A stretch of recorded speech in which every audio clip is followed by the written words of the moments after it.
if this episode was not crazy, I don't know what to say. This was just fabulous. Like, I love this episode. Personally, love to see Levi in action finally. And let's talk about this episode of Attack on Titan. Anyways, it's your dude Masky, and I'm about to go in with this episode of Attack on Titan because it just was that crazy. To begin with, let's talk about all of these people who died in just the start of the episode. That slaughter shit. These people, like, who were having this lost moment and they thought about their own families and stuff at the end of this whole journey they had up until this point, and then finally getting hit by some rocks thrown by a titan. It's an awful death, to be honest, because they had someone they cared about but still couldn't do much because they are fighting for humanity. So it just ends with that. And other than that, we had Irvin die. Obviously, Irvin. I don't know if Irvin survives or not from here on, because this is from the preview I've seen, which I'll get into later on because I want to discuss the preview as well. But I'm not sure what's gonna happen with Irvin because I just saw Irvin go like blah, blah, blah, like tumble out of his horse. I wouldn't blah blah for a reason, but still, that was something. Oh, the whole squad pretty much got annihilated, and we're getting to the point where season 3 part 1 left off and showed us what's gonna happen at the end of, like, showed us at the end of season 3 part 1 what's gonna happen in season 2, yeah, part 2. And we're getting up to that point right now. But very honestly, this was a damn good episode, especially to see Levi in action finally. Levi was such a badass again. Like, every season, Levi just has that one moment which just makes him go on the top of the character list over and over again. That just one moment, that one speck of a moment that you just see Levi just pop out of nowhere and just produce it. This time it was against the Beast Titan, the commander of all the Titans through what we see here, and he took him down just like that. My dude Levi does not need Titan shit. He's just overpowered like that. He legit doesn't need Titan shit. He's overpowered like that. He's like, I'm not taking any of your shit. I'm getting down. Even though he didn't kill him, it's funny how he just went in and freaking went berserk on him. Like, he just started slashing out on him. It's like, that's so good. And I'll give the animation. Animation looks clean. Like, that whole animation looks clean. Levi animations are always so clean. I freaking love them. They're just so good.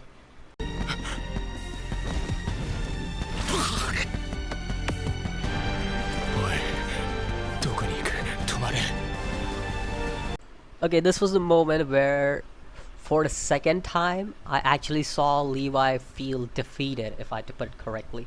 Because the first time I saw him actually being, having this feeling of defeat was the first time when his whole squad was completely annihilated by Annie, and he was like going berserk on Annie, and Annie escaped. That was his first moment where he was actually like really defeated, if I had to put it. This is the second time I've seen Levi actually feel defeated because he couldn't accomplish his mission. He couldn't capture the Titan, the Beast Titan. He couldn't kill the Beast Titan. He wanted to inject the serum into someone who was alive, but he couldn't do that because he pretty much was like, he was pretty much like gambling and thinking like who would be alive at this point, and that's where his whole waste of time came, and well, that's what happened basically. And through Levi's mind, yeah, this is kind of feels bad for him because he's a character who has always been so badass and everything, and to see him defeated like this, to see him sad, defeated, and being like, no, this isn't right. This is not happening. My mission is incomplete. I didn't complete it. It's basically Levi basically admitted defeat. Levi basically saying that I failed, basically.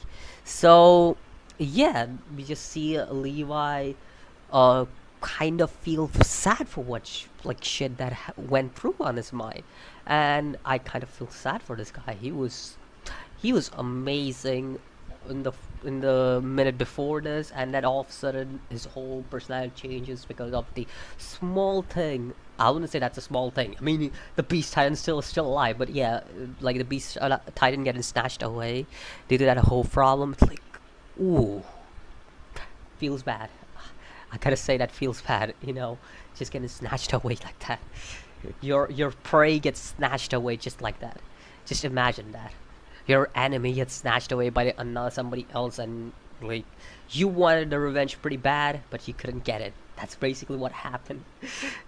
That's basically what happened. It feels bad, man. It feels really bad. Okay, gotta be honest here. I freaking love this part because this is where Ermin puts his intelligence, and I freaking love it because throughout the series, Armin has been, I mean, he's scaredy cat a lot of times, but he's been that calm, collective, intelligent guy who has always been there to take the right decisions. He's like the little Ermin, if I had to put it, but he's the scary version of it. Just had to put it like that because there are times where he just gets frustrated, he gets nervous, he gets nervous, and he gets so many symptoms just in general. Like what? But yeah, there are so many things that happens to him. He just does mix up his emotions here and there, and that's the reason why he can't make decisions a lot of times. And this was, I wouldn't say this was similar. Well, like it was similar for a time because he couldn't make any decisions when he saw like, oh no, there is no way out of this. But yeah, Ermin is someone who has always been this intelligent character, which I personally love. If you guys don't know, intelligent characters are one of my favorite types, and that's the reason why I believe Ermin in this scene was pretty cool for me. He was actually like amazing, like the way they just portrayed him, noticing the small changes. I love him. Like I love him for that. Like good job all the way from that.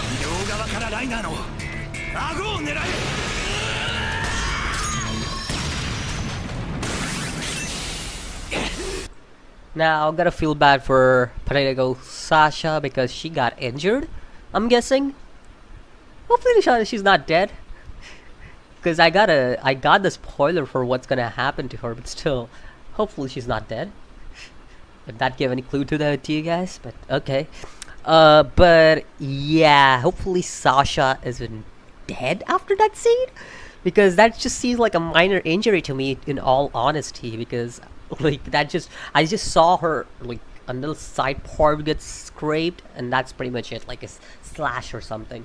I don't think so that's that big of a deal, considering we just see people getting eaten left and right. But if she's dead, oh, that has to be some severe injury that Rainer caused her. So, I don't know. We just have to wait and see until the next episode to know what actually happens. So, yeah.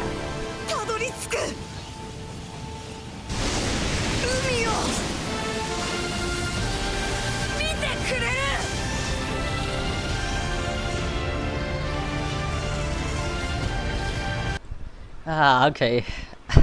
I kind of feel bad now when I rewatch the scene. Okay, yeah. I feel bad for Ermin. He got fried pretty bad. That just feels too bad right now. Yeah, I actually started to like Ermin. And I liked him at the end, okay? The way he stood his ground. I personally love these type of like main characters, or even side characters that just stand their ground and take it on head on. Doesn't matter what kind of problem it is, they will take it head on. And that's the reason why I love these kind of characters. They always are so special with that shit, and that's personally why I freaking loved this whole sequence. Like it just was good, but it feels bad. It actually feels bad. I just want to say that Ermin isn't dead, but the state he is in feels like he feels pretty dead. He feels pretty did. I don't know. I don't know. I just don't feel. I want to see more of Orman from here onwards because I actually started to like him. Like I actually started to like him in the last few episodes, so that's the reason why I personally want to see more of Orman because, yeah, why not?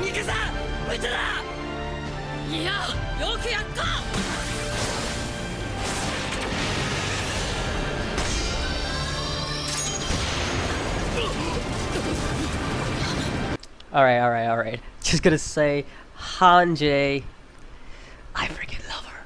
I freaking love Hanji. When it comes to female characters in Attack on Titan, the two characters that I really care about are Mikasa and Hanji. Like, those two characters are freaking badasses in my eyes. Potato Girl is a fun character. That's basically what I'll say. Because a lot of people tend to like her and they'll be like, wait, you don't like her? I'm like, no, I like her, but she's the fun type, so no. But when it comes to badassery, those two just nail it. And when she came back, I was on my seat. I was on edge of my seat. I was like, yo, she's alive. And I was literally jumping on my seat. I was so happy to see her back. Yo, I just... She came back with a banger. Loved it. 皇室か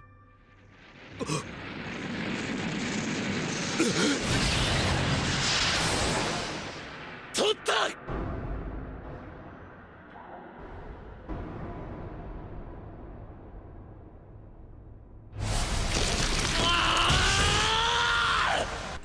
Another time when Ermin's strategy doesn't fail to deliver, and gotta give it to him. Gotta give it to Ermin. He is someone who is a damn good strategist, and I love damn good strategists. And they're out of strategists, to be honest, because I don't see anybody else being a strategist. Levi is a brute force. He goes in without thinking. Mikasa is a brute force. She goes in for Eren. Eren is a brute force. He goes in Titan. Who's remaining? Who the hell is gonna command him? Hanji is a mental chick. She just loves experimenting on Titans. I don't know who goes commanding from here, to be honest. So that's the reason why either Ermin or Irvin should survive, because those two are the strategists of the team. They strategized a lot of stuff throughout Attack on Titan. So that's the reason why they are the main, like, the center of this whole thing, because they are the strategists of this whole series. And that's the reason why I want at least one of them to survive, because without them, this team is pretty much screwed. They don't have a freaking strategist, a commander who can lead them. That's basically it, you know? It feels bad. I mean, Historia can lead them, but Historia is a queen. Right? Get the point? Okay. Yeah, I don't know. 僕がエレンに嘘ついたこと。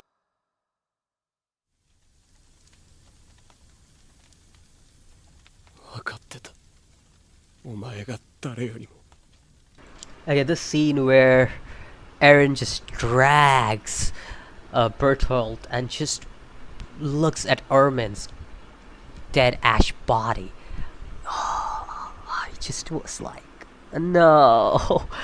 I didn't cry because I wasn't that attached to Ermin, but I felt like I was starting to like him. Just when I was starting to like him, that's when, like, I really started to like him, really got into his character. That's just when they cut off that connection that was needed for me with Ermin to actually feel for him.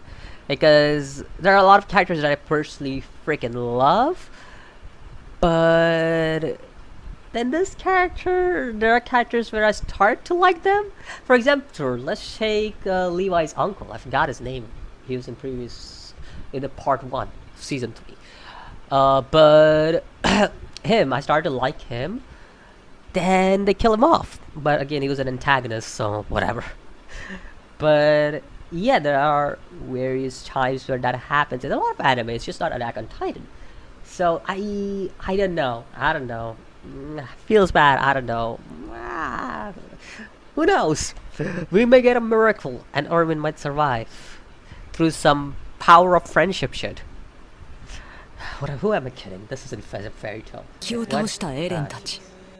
しかし失ったものは勝利よりも大きく、彼らは絶望の中で立ち尽くす。次回白夜。 Ooh, oh, the preview. Okay, the preview was something that just hit me to my heart. Ah, I saw Levi's face at the end and went like, oh. The start of the preview and the end of the preview just got me hard. I'm like, oh, ooh, because the first thing we see in the start of preview is, Aaron just like is holding Berthold by his neck, like he's ready to kill this guy. So I'm guessing there's gonna be some kind of confrontation between him and the Beast Titan in some shape or form. And the second thing is Levi's face at the end, like you see this hand dropping, which I'm guessing of Irvin. Sure, that just looks brutal. That looks pretty brutal.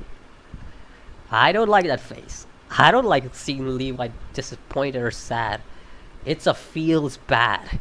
I actually feel hard for Levi. He's my favorite character of the series, so I would feel bad. It would feel real bad to see this guy actually feel sad or disappointed for the second time in the series. I don't know. Anyways, that's pretty much it for this episode of Attack on Titan.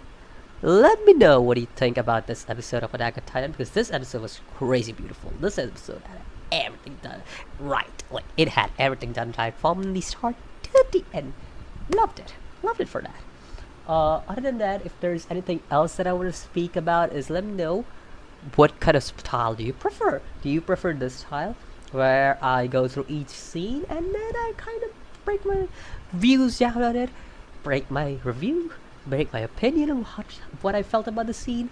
Let me know about that. Or do you prefer the previous style where I just put on some pictures and went on and transited to another pic? Like, let me know about that, because I feel like this style is more suitable because it also kind of gives you your time of entertainment, and it also gives me personally my time to script a lot of things, because when I'm doing these normal videos, which is transition, I personally go in raw because I don't script things, because here I actually time my shit. I actually take my time, like I take a real long time like doing stuff, and then I actually script my videos when I do this kind of stuff, because I get enough time to script everything that I want to say. Because I realize that when I see the transition videos I do with that and give my raw thoughts, I do a lot of times I do like give my slow opinions on it, because I don't have a quick thinking for whatever reason on this pod. Normally I would say shit real quick, like if it's like normally face to face or even on Discord, I would speak it like in a real fast tone. But here I feel like I'm just too stuck whenever I try to speak something about. I feel like I'm thinking too much. That's basically it. That's the reason why I decided to change this style a little bit, or review style a little bit. So let me know what you think about this one. Do you prefer this one? Because I feel like not only the tone of my video changes, but also I feel like the way I speak throughout the video, that changes as well when I'm doing this kind of video. So yeah, let me know about that. And I'll see you in the next video. As always, peace.